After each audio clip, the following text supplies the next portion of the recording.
The Forest was released by End Night Games on April 30th, 2018, after spending a comfortable 4 years in early access.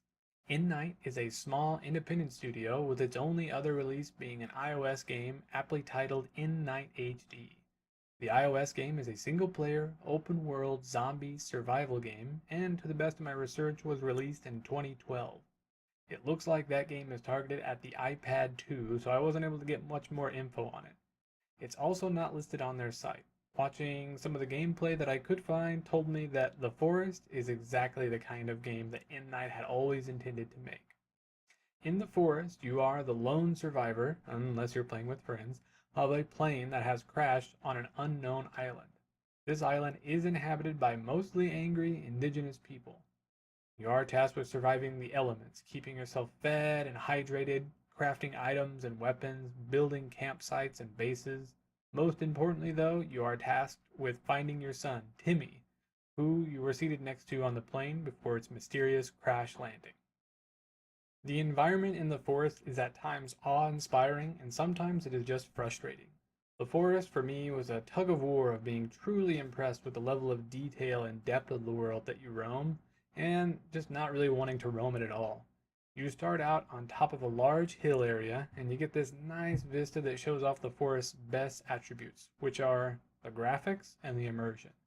As you explore the world, it is easy to get lost in the brush of the forest and get sidetracked with just checking out the wildlife and multiple environmental zones. End Night does a great job of really bringing you into the forest, and the feeling of exploring is very realistic. There's wildlife running around that you can kill and harvest for food and crafting materials. There are deer, bunnies, lizards, alligators, and you can even smack the birds out of the sky if you want to. You can spear the amazingly rendered fish right out of the water and gather berries right off the bushes. You will find random campsites with suitcases of loot that you can crack open for resources littered throughout the forest, supposedly from the fallen plains. You won't make it too far before finding a cave, and this is where you spend a lot of time in the forest.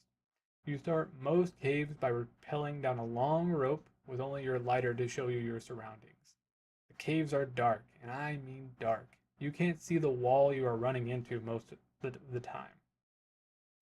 The caves are the most scary part for me. They do a really good job of making you feel trapped underground, and once you get so far in and your supplies start running low, that's when the reality of just not knowing when things are going to end really sets in. They are dark caves with sporadic pools of water and drippy, cold ambiance throughout. Multiple times I found myself clinging to the memory of the bright, lush forest that is waiting for me once I exit the cave as just motivation to push on. That feeling, though, whenever you finally make it out and then it's nighttime, is almost a spiteful feeling. The cave exploring leads into the gameplay section, as it is actually the biggest conflict for me. You could spend hours exploring a cave, getting lost in it, getting killed by a surprise pack of enemies, getting turned around and ending up exactly where you got started, just like a real cave. End Night had a task of immersing you and making you feel as though you are doing whatever action it is that you are doing. It does a really good job of that, to the point where my claustrophobia made me want to just close the game after being in a cave for what felt like hours. It is that feeling of thinking, this feels so real, and at the same time finding out you don't actually like caving, and you won't be doing that in real life. It wasn't all conflicting though. The main reason you are exploring the caves is to progress the story, and a bit more on that later.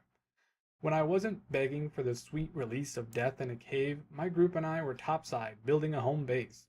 The crafting and building in the forest is well thought out, easy to grasp, and allows you to be creative in what you do. You can build zip lines, boats, huge walls to protect the variety of houses you can make. You can fill your sweet slice of home with campfires, drying racks, crop plots, and human bone storage? Oh, what's that? You don't store human bones? Well, then how do you make bone arrows? There's a full sanity system in game, and the further down the crazy hole you get, the more creative you can become with the human body parts that you harvest from the fallen locals. These locals, you find out, are actually cannibals, and you can build fun little statues out of their body parts, and when you post that nice statue outside of your town walls, it acts as kind of a cannibal repellent for a while. The building and crafting kept us busy for probably 70% of the 30 hours that we put into the forest. Occasionally, we took a break to soldier forward in a cave to get to the next piece of story.